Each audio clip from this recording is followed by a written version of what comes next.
All right, I want you to be a little playful with me this morning. We're going to play a little game. I'm standing right now.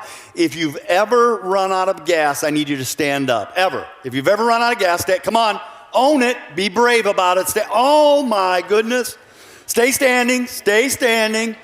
If you've ever run out of gas, all right. Now, if it was only ever one time, you may sit down. If you've run out of gas more than once, stay standing. All right, if you've run out of gas 3 times, stay standing.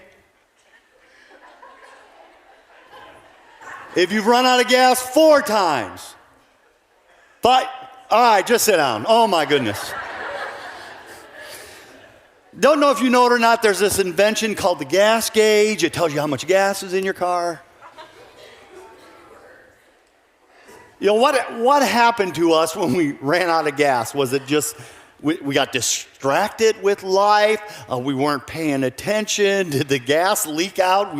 We didn't know that was happening. Did you ignore the warning light? All right. My wife's here. Great. In her mind, I have 2 important jobs. Just 2. Kill bugs and keep her gas on full. Her fuel tank filled up. And I'm like, I can do both those. Whatever it takes to keep you working, I'm in. And, sorry. And, but I've asked one thing. When your car gets down to 1/4 of a tank, just let me know. She doesn't do that. It's some kind of evil game with her or something she'll come in, and I'm not saying anything that's untrue. She comes in and she's like, the gas light is on. And I'm like, all right, when did it come on? I don't know. She may have been driving for days with the little gas. I'm like, are you kidding me? She goes, no. She goes, I'm pretty sure it's pretty low. She said, take your phone with you in case you need to call. Really? And then the whole family is laying down bets. Will Dad make it this time or not? You know, we all know what it's like to experience something that is just draining our tank. Now, when I'm talking about a tank, it's a metaphor. You have an emotional tank. And believe it or not, you know what? If everything in your life right now is just going so well and you're in a sweet spot, awesome, you have a lot to be thankful for, but that's not all of our stories. And some of us in here, there's an emotional tank that is dangerously low. There's a spiritual tank. There's a vitality tank where you feel strong in life. And man, right now you're just not feeling that strong.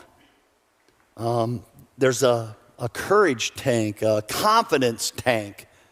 Some of us, when you put us in certain circumstances, our confidence level plummets just immediately.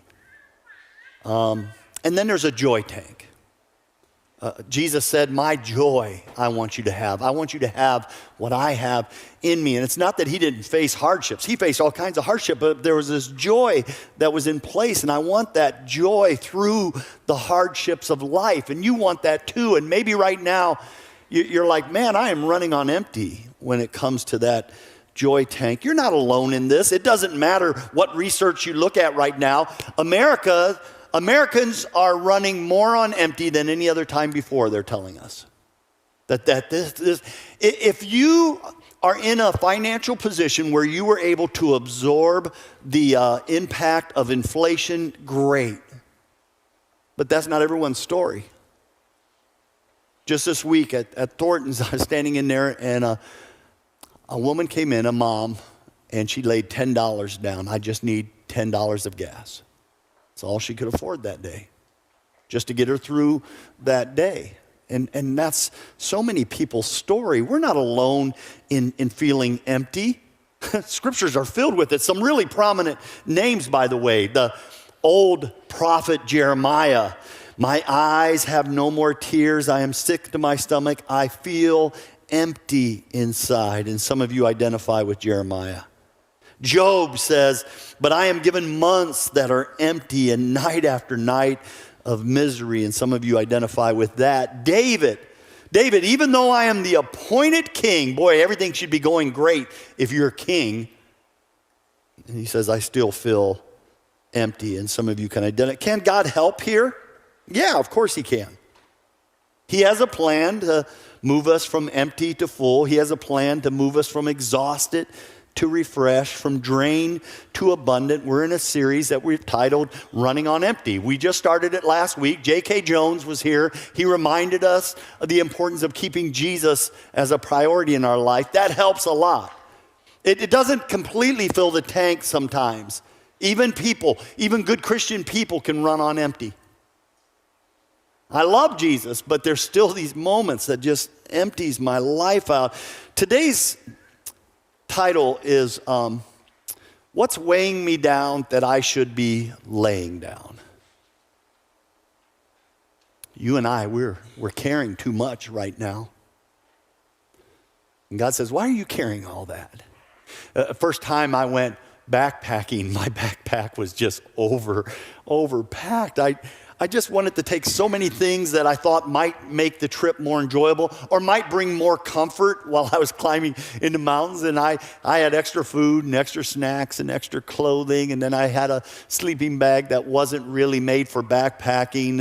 It was made for camping, but it was way too heavy. And my whole backpack weighed so much. Mike Meter has taught me so much about backpacking. That guy every year has the lightest backpack I've ever known. We weigh him here at the church before we go on our trip, and he's always the lightest. That crazy guy, he cut his toothbrush in half just to lighten his load. Is that extreme? And I'm like, I don't even know how you do that, but he did it somehow, and whatever it takes to lighten the load. And some of us in this room right now, when I carried that big of a backpack, it started cutting into my shoulders. It started blistering my feet. By the fourth day, it started stealing from me the joy of the journey of being in the mountains. I've learned a lot from that experience, and so I made some changes in my life. And now here I am telling you that even emotionally, even with the hardships of life, maybe we're carrying too much today. And boy, when you start carrying too much, it starts to affect everything. So the man's name is Elijah. He's in the Old Testament. He has an amazing story. Many of you know Elijah well. He is the Iron Man of God. This is a guy who had so much of God's power in his life and did so many incredible things. But he's about to have a shipwreck today. He's about to go from running on full to running on empty almost overnight. What happens? Elijah lives in a time when there's this evil king and queen, King Ahab and Jezebel. Ladies, if anyone's ever called you a Jezebel, that was not a compliment, all right? She is pure evil. And she has done unspeakable things to God's people and to God's prophets. So the last few prophets have been hiding, and Elijah's one of them, and Elijah says, that's it. I have had it with this hiding. It is time for us to come out. We're going to go nose to nose, toe to toe with this king. And he comes out and he tells the king, Ahab. Ahab's like, where have you been, you troubler? He says, you know what, king? Because of your actions, God's not going to let it rain for 3.5 years. And guess what? It doesn't rain. Crops die, scorching heat day after day, the starvation of people come in. Elijah's the one who brought that message to the king. Enough is enough, but it still did not convert him. So then Elijah says, that's it. I'm going after all these false teachers. That there was this worship of Baal, a false god, and Queen Jezebel, she was big into Baal worship, and she had 450 priests in this false religion. And here's this one man, Elijah, who goes up against all 450, and he says, you know what? We're going to have a contest today. We're going to find out whose God is real. And he says, you know what? We're going to create an altar. We're going to put a sacrifice on it. But the only way to light this sacrifice, your God has to light the sacrifice. You can't light it. And he tells the prophets of Baal, go first.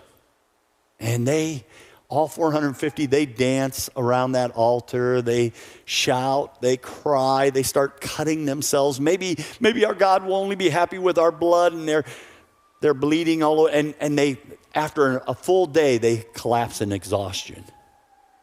And Elijah says, now it's my turn.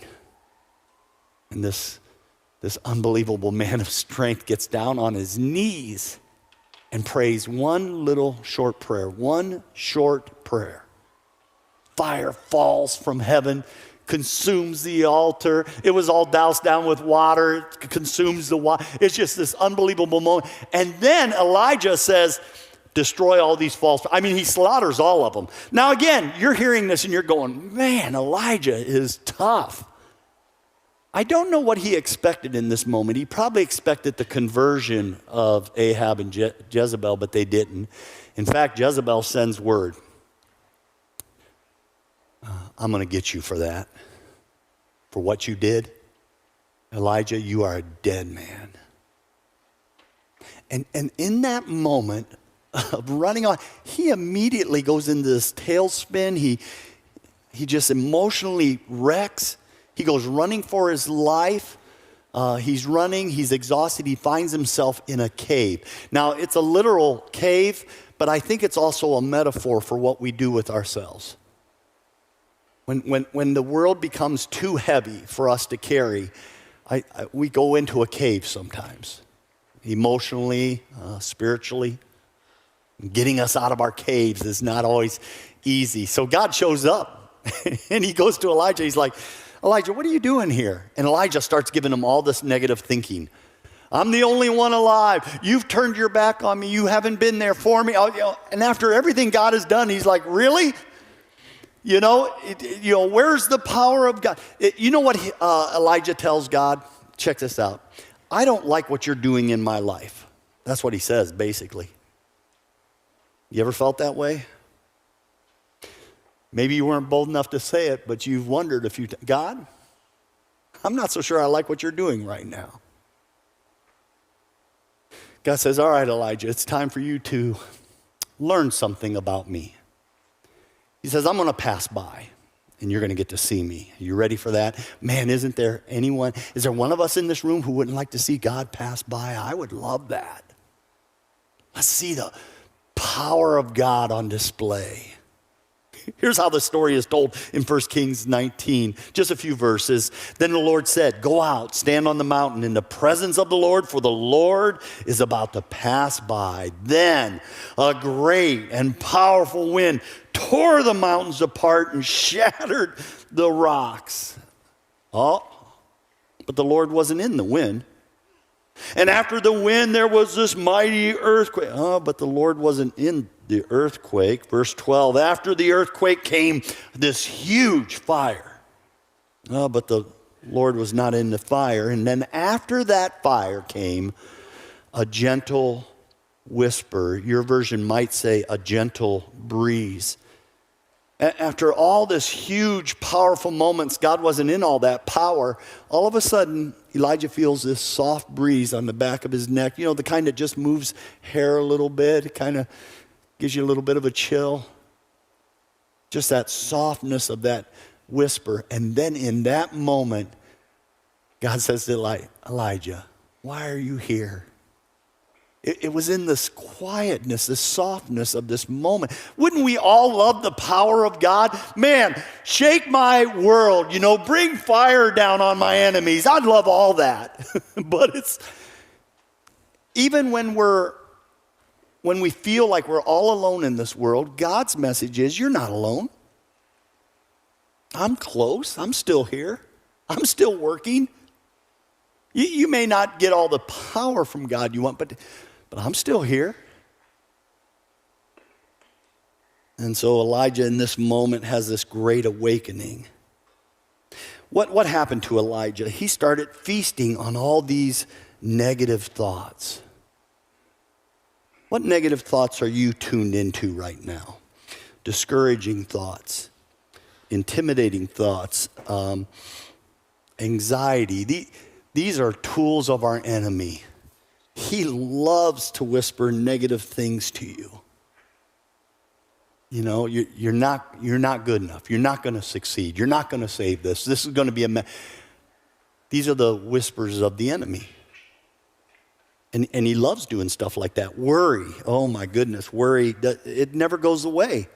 I've raised my children, and Mark's with us today, Stephanie, our daughter, 2 of our kids are here today. And, I thought as a young dad that I only had to worry about you when you were small, and you'd grow up and you'd move out, and then I wouldn't worry about you anymore. And that's not how it works. We love our kids. We want good for our kids, and even as grown-ups, we still worry about them. There's young parents in the room right now going, no way, I'll still worry. Yeah, you're going to worry for her. Because we just worry about decisions they make and about just life. And are they okay? And are they navigating these problems well? And I don't think I was designed by God to carry all that. In fact, I'm pretty sure I'm not. And so how do we start filling this emptiness up? One of the ways we start filling this emptiness is by changing the way we're thinking. Stay with me just for a moment. This won't take long. This comes out of Philippians chapter 4. Are you ready for this? This is the word of God. Whatever is true, whatever is noble, whatever is right, whatever is pure, whatever is lovely, whatever is admirable, if there's anything excellent or praiseworthy, think about those kind of things. And then the God of peace will be with you. This is God's way of saying, be careful what you let into your thought process. Okay, so there's a knock at your door, and you go to the door of your home, you open the door, and there's this guy standing there. He's huge. He's wearing a mask. He's got a gun. He's got rope, knives, bottle of poison. What do you do at that moment? Hey, come on in. Come on, make yourself at home. Help yourself to the refrigerator. Stay as long as you want. Is that what we do? Or do we quickly close the door and say, whoa, you are not welcome here. You are not welcome. Our mind is our home. And sometimes we open our minds to thoughts that just come in and do so much damage. And no wonder we experience emptiness so fast. It's what happened to Elijah. In this moment that things didn't work out perfect, he goes from running on full to running on empty instantly because of the thought process. He fails in the thought process. And God has to bring him back. I'm still here. I'm still with you. We're going to get through this together. I'm wondering what destructive thoughts we're carrying today. We're carrying too much probably. We're not laying them down and giving them to God. And what's weighing me down are the things I should be laying down and giving to him. And so how are we going to do that? This is a simple answer. And some of you, just stay with me for a moment. Also back in Philippians chapter 4, verses 6-7, he says, do not be anxious. Don't worry about anything. And then he's going to give some ingredients here. Here's the ingredients. In every situation, by prayer and petition, stir in some thanksgiving when you're praying. Present your request to God. And then the peace of God, which no one can explain, the peace of God will come in and guard your hearts and your minds in Christ Jesus. Really, Ron? Pray more is one of the answers? Why not try it? What if this week, every time a negative thought came in, you immediately stopped and prayed? What if we tested this for just a week together? I'm going to do it, you're going to do it. Every time a negative thought comes in, we're going to stop and say, you know what, God, I'm not going to carry this right now. I'm going to give this to you, and I'm going to get it out of my mind. I'm closing the door to this kind of thought process, and I'm just going to let you have this. Lord, I can't. It's too heavy for me. What if we were to just pray like that for a week? I wonder what would start happening. I don't think this is the moment that you're immediately going to have your joy tank filled, but I think it's going to start creeping up. And I think with what we're going to add in the next 2 weeks, because I know what's coming, I think we're going to make that tank pretty full. But it starts here with with not caring too much. So the grandson, Ben, was at our house overnight. Next morning, he was up early playing. My wife said, get him some breakfast. Captain Crunch with Crunch Berries, the world's best cereal. So I poured in a bowl. Ben, come to the table and eat. And he's playing with all these toys. And I said, Ben, come to the table. So he picked up all the toys, had them in his hands and arms. He came to the table, and I said, buddy, you gotta lay those down. He goes, no, these are my favorite. And I'm like, what are you gonna do? You can't, his arms are just full. And then in the midst of caring too much, he tried to reach for his spoon. And he looked like a T-Rex, and he couldn't get to his spoon. And even when he got to his spoon, he could not enjoy the moment of the meal. And that's me sometimes, too often, where I'm just caring too much. Moving from empty to full. I got to change my thought process. I got to fight off these negative thoughts, and I got to stop carrying as much as I'm carrying. So this week, you and I, let's test this. Let's just pray and give it to God and say, you know what? I'm not equipped to carry it. You are. Here it is. And don't be surprised. I suspect you're going to experience a little bit more fullness this week, day after day.